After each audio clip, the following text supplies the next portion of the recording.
Em nome do Pai, do Filho e do Espírito Santo. Amém. Proclamação do Evangelho de Jesus Cristo segundo Marcos. Naquele tempo, Jesus saiu dali e foi para a região de Tiro e Sidônia.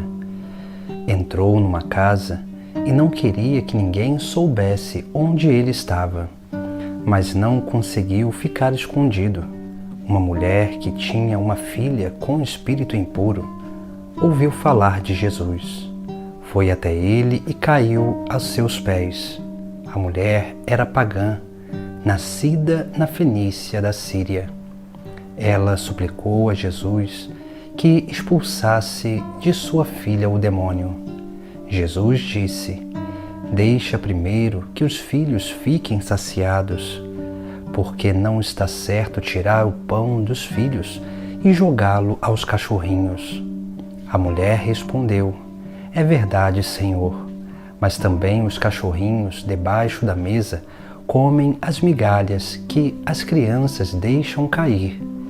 Então Jesus disse: "Por causa do que acabas de dizer, podes voltar para casa. O demônio já saiu de tua filha." Ela voltou para casa e encontrou sua filha deitada na cama, pois o demônio já havia saído dela. Palavra da salvação. Hoje, no Sagrado Evangelho, nós contemplamos Jesus nos ensinando 3 passos para a libertação do maligno. Esses 3 passos são importantes porque eles são consequentes. Um vai levando ao outro. E se nós olharmos bem no Sagrado Evangelho, nós vamos ver 3 atitudes muito importantes desta mulher. O evangelista vai relatar que aquela mulher, sabendo e conhecendo Jesus, vai ao encontro dele e caiu aos seus pés. Essa é a primeira atitude. Cair aos pés de Jesus significa um gesto de adoração.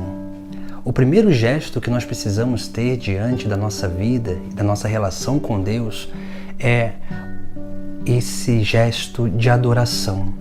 A atitude de adoração, que é de se entregar totalmente aos pés do Senhor, de se colocar aos pés do Senhor para adorá-lo, de todo o coração, em espírito e verdade, inclinar todo o nosso ser a Ele. Por isso que, se nós olharmos bem, essa mulher, ela tinha uma intenção, ela desejava a libertação da sua filha.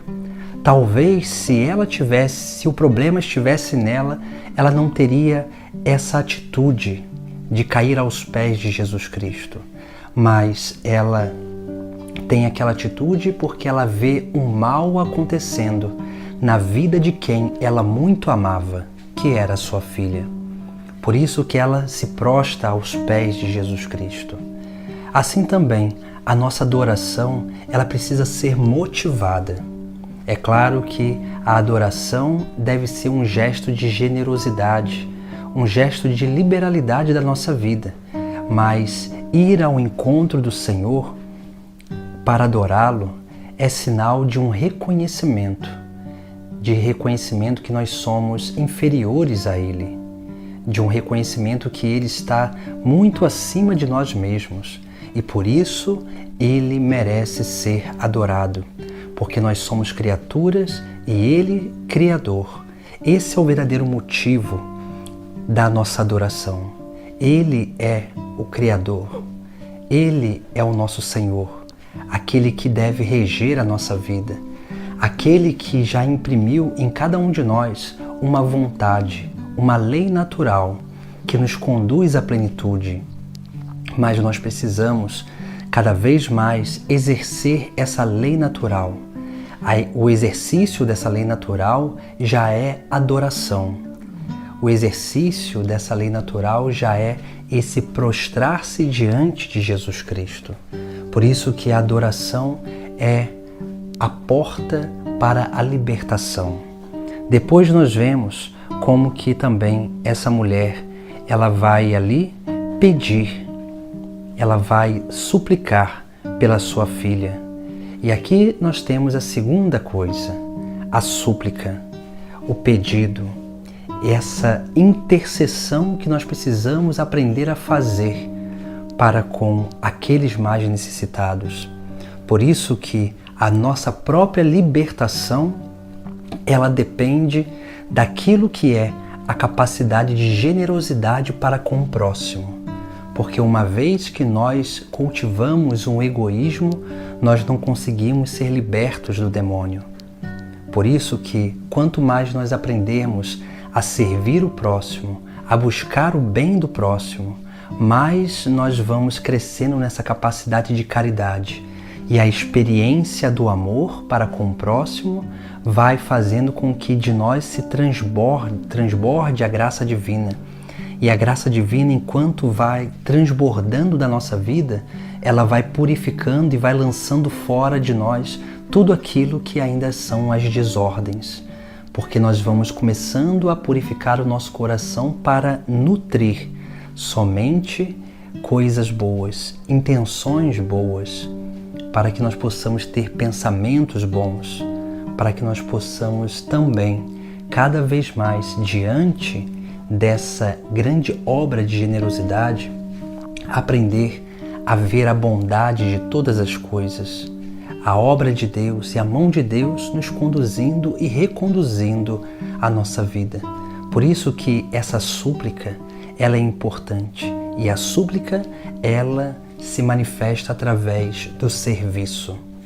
Depois nós temos a terceira coisa que é importante para a libertação, porque a primeira é a adoração, a segunda é a súplica, que se manifesta através do serviço para com o próximo, da busca do bem para com o próximo, a intercessão pela conversão dos pecadores. A terceira coisa é a humildade.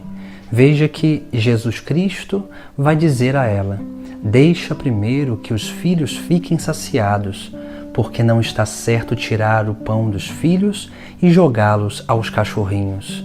E ela vai responder: é verdade, Senhor, mas também os cachorrinhos debaixo da mesa comem as migalhas que as crianças deixam cair. Aqui nós vemos como que essa mulher, por esse gesto de humildade, ela vai alcançando a graça de Jesus Cristo, a libertação para sua filha. E aqui nós vemos, porque a humildade é a virtude que realmente nos abre totalmente a graça divina e faz com que o inimigo de Deus se afaste de nós, porque a humildade é a perfeita imitação, a perfeita transformação e identificação à vida do próprio Cristo nesta terra.